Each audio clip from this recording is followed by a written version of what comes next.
What's up, everybody? Welcome back to Frequency 140 Wrestling Channel. And today I'm flying solo. Sean, he had some stuff he had to do, but I promise you he's going to be back. Sorry for the hiatus and everything, everyone. We've been trying to launch two new channels. We definitely have them. There's a Video Games and Toys channel and a Frequency 140 Movie channel. And you can find the links right in below this description. So please go visit them. And we do have some stuff coming at you, though. We even got possibly even an interview coming up. We also have the best tag teams of WWF and WCW/NWA of the 80s and 90s. And at the end of that series, Sean and I are going to discuss who actually had the greatest tag teams between the two companies. So you don't miss any of that or any more prediction videos, please like, share, subscribe, ring the bell for notifications. You can follow us on the Frequency 140 Wrestling community on Facebook, and you can get all of our content from all three of the channels for $3 a month at patreon.com/frequency140 podcast. Now, today, what I'm going to do for you is I'm going to do the WWE Summerslam 2025 predictions. Now, it's 2 nights. The first time this has happened, everybody. They're trying to make this basically WrestleMania, so they're pretty much succeeding at that, it looks like. So this might be a little bit of a long one, but I'm going to try to make it short and sweet for you guys. So first off, right out the gate, Sami Zayn versus Karrion Kross. And I'm not going to lie to you, not excited to see this match. We already saw it twice. Not really big invested into the story. Yeah, I mean, there's just not much here. Karrion Kross is trying to make Sami Zayn admit that he's flawed or something. And there's been storylines like this happen before, and it never really ends well. So, number one, I don't really care who wins. But number two, I guess if I had to pick one, though, I would say probably Sami Zayn because Karrion Kross has been built like crap. So I guess just continue booking him like crap. All right, so moving on. Roman Reigns and Jey Uso versus Braun Breaker and Bronson Reed. Again, this match is just kind of thrown together. I think the original plan was to have Roman Reigns and Seth Rollins in this spot. It'll be a great match. It'll be great to see Roman back out there, especially with Braun Breaker, who I think will, like I've said earlier this year, I think he's my pick for the Royal Rumble. If they don't pull the trigger on this guy, they're crazy. So with that being said, let's see. If I had to pick a winner, I would say give it to Braun Breaker and Bronson Reed, just to keep the momentum going in that storyline, just until Seth gets back, maybe go into War Games with it. Because, there is a lot you can do here, and especially if that's the idea, is to go to War Games. And I would love to see it. So, yeah, I would go Braun Breaker and Bronson Reed on this one.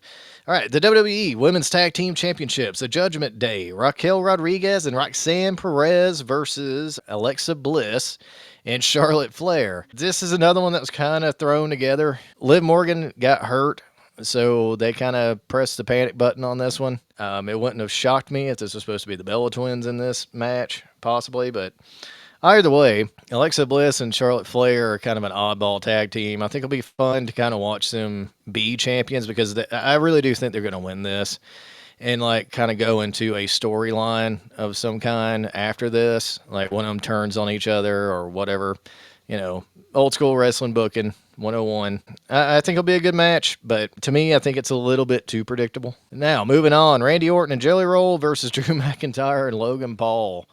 Who would have ever called Jelly Roll wrestling a damn wrestling match? I get that people are fans, man. I understand. I'm one of them.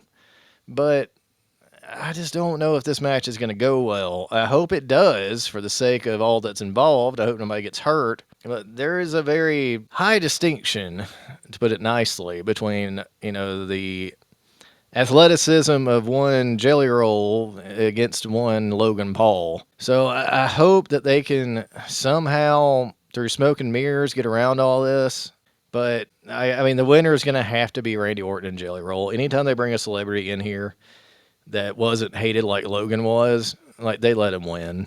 So, again, I guess it'll be fun to watch. Hopefully it's not a train wreck. Now, moving on. WWE Women's Championship. Tiffany Stratton versus Jade Cargill. And I don't know who wins this because they've really built up Jade a lot. They basically brought Asuka back just to lose to Jade in the Queen of the Ring tournament.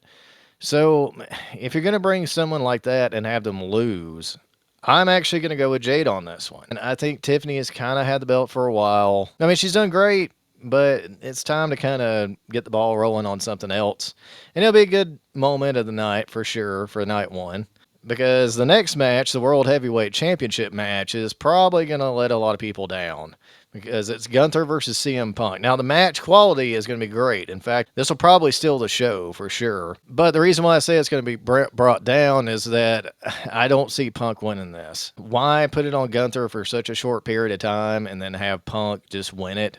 I don't understand that booking, and I don't think that that will happen. It would make more sense for Gunther to win and then maybe have like, maybe if Seth Rollins is okay, decent enough to walk around or something, like maybe have him come out and cost him the match, or, Braun Breaker comes out there and then they have a schmoz and then Roman Reigns comes out to help Punk for some reason. They stare at each other because they're about to go to War Games, and then you can kind of see where you can kind of piece that together and it makes sense. Because Punk just don't need a belt. He just doesn't. I don't see why they're going to do it here. But again, it'll be a great match. So moving on to night 2, man, and this one's exciting, man. So the 25th anniversary of the TLC match between the Hardys, Edge and Christian, and the Dudley Boys is this year. So in commemoration of that, WWF Tag Team Championship match between the White Six, DIY, Street Profits, Faxium, Motor City Machine Guns, Andrade and Ray Phoenix is going to be a TLC match, and I cannot wait to see Ray Phoenix in a TLC match.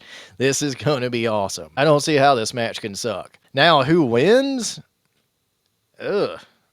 I would keep it on the Wyatt Six, just personally, because why not? I mean, they really don't have a lot going for them right now, so other than like a cool entrance. So I let's just keep it on them while they still have it. Yeah, second pick, I would put it on DIY. They're really, really great tag team. Not to say the other ones aren't. They're all great. But I think this one will be really cool, and I think the White Six can take it out. Like, maybe even like a little blackout shenanigans, and the lights all go out, and everybody's spooky, and you got that short chick comes out of the ring and like looks at you funny, and then they get a pin or a ladder or whatever. It'd be a lot of fun. So, going on, man, again, this might be the match. Even though the match of the night for night 1 is Punk and Gunther, this might be the match of the weekend. It is the IC Championship match, and this is Dominic Mysterio versus AJ Styles, the phenomenal one. I cannot wait to see this match. I think if there's ever going to be a crowning moment for Dominic Mysterio, it's going to be this one, because this is the real test. Like, if you can go in there against AJ and look like $1 million, you can go in there with anybody. So I can't wait to see this. And as far as the winner goes, I'm picking Dominic, man. I think this is a star-making moment for sure for him. Because AJ, again, he don't need it, man. He just don't. Like, he's a legend anyway. He's phenomenal. So, again, he just don't need it. But it'll be a fantastic match. All right, so United States Championship match, Solo Sikoa versus Jacob Fatu. And I will say, man, I was very surprised and taken back by how good this match was the last time we saw it. It's going to be in a steel cage, no less. So I expect nothing but awesomeness from the get-go, especially from Jacob Fatu. I think with the cage, he's probably going to do something crazy that's going to cost him the match. And then, Solo and Tama Tonga and all them will attack him, and then he'll cowardly go out the door or something. Everybody boo the shit out of him, throw beer cups at him and shit. And then, yeah, that'll be cool. I'm all down for it. So, moving on to the women's IC Championship match, which could also be a show stealer. Becky Lynch versus Lyra Valkyria. And if Lyra can't win, she can no longer challenge for the IC belt as long as Becky has it. Now, when you put stipulations like that on these matches, odds are the good guy or good lady in this situation wins. So that's why I'm picking Lyra Valkyria. I think it'll be a fantastic match. Both of them have been bar burners, and I don't see why it should be any different here. So yeah, like I said, Lyra Valkyria for the win. Women's World Championship match, Naomi versus Io Sky versus Rhea Ripley. Another great match. I think this will be awesome. But again, I think it's a little too predictable, like some of the other matches on this card. Like, Naomi's only been champion for what, 2 weeks? So why on earth would you take it away from her? Naomi's winning this whether anybody likes it or not. I'll be shocked if she doesn't. And as far as Io and Rhea go, they can keep feuding or become a tag team or do something. The match is going to be really, really good. There's going to be a lot of high flying from Io and just a lot of great wrestling all the way around. at the end of the day, Naomi's got this. Now, we come on to the main event of night 2. The undisputed WWE Champion John Cena versus Cody Rhodes in a street fight. Again, when you put stipulations on certain matches with certain storylines, it becomes very predictable. And I hate to be that guy, man. I mean, I'm sorry. You can leave it in the comments section. You can blast me all you want to. It's fine. As soon as they announced that it was a street fight, I knew right then John Cena was winning. Because they're going to have some kind of interference from somebody. I really wish it was some soul-stealing Brahma Bull, but I guess we're not going to get that, considering that storyline got scratched out somehow, even though it was one of the biggest heel turns of all time. Rock, what have you done?